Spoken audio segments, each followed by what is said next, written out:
One thing I'd like to point out in the conversation about sex work is that you can't oppose sex work without necessarily viewing sex workers themselves as victims. In most discussions I've heard about sex work, people who oppose sex work tend to see the sex workers as victims. Okay, but it is possible to take a position of opposing sex work and not see them as victims. I knew somebody who was a born again Christian and actually was something of a feminist as well. But she did not see prostitutes in particular as victims.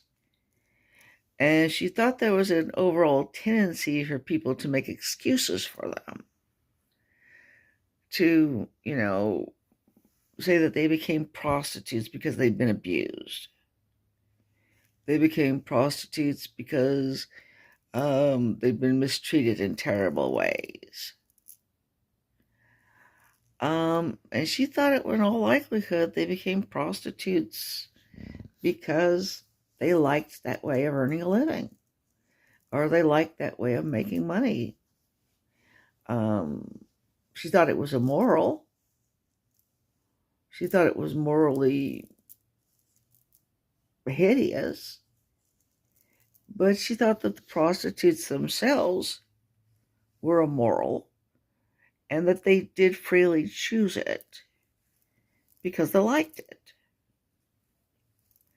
Okay. So I just wanted to put it out there that opposing sex work doesn't have to mean viewing sex workers, prostitutes, strippers, whatever, as victims.